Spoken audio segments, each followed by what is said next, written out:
Currently, there are three major types of power plants in the industrialized world today: coal or gas-fired, nuclear, and hydroelectric. Each type has its own unique environmental issues and dangers. Asbestos is one hazard that is common to all three. Asbestos has been used extensively in industry since the mid-19th century. It was valued for its heat-resistant and fireproof characteristics. With advent of electrification, it was discovered to be an excellent insulator as well. In addition, it was plentiful, easily worked, and seemingly economical. This has proven to be false economy.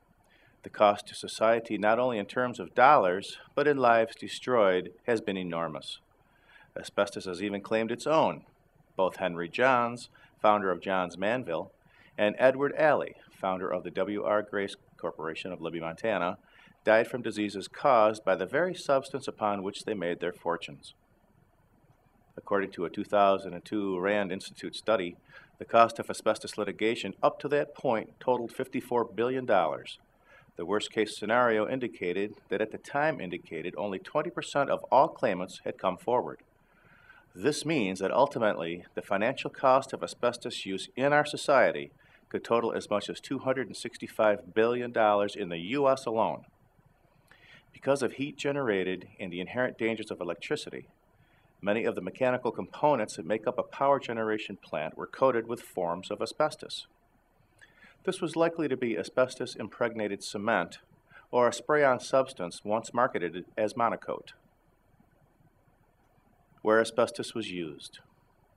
Asbestos insulation was used extensively throughout power plants in order to reduce fire hazards. Because so much of the machinery contained asbestos, it was a small matter for fibers to get into the air inside the structures. These included boilers, turbines, and generators.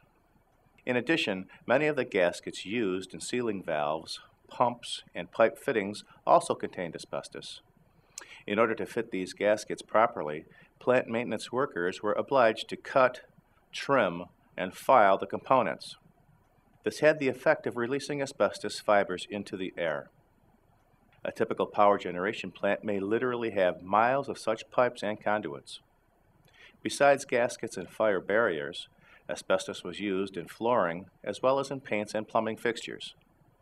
Any and all power plants constructed before the 1970s are likely to contain substantial amounts of friable or crumbling and flaking asbestos.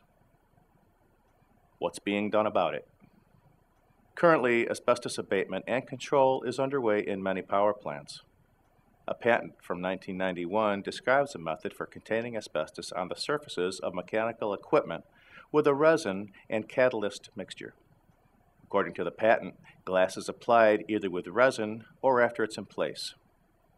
The surface of the machinery would then be compacted using brushes or rollers in order to remove air bubbles and smooth the surface.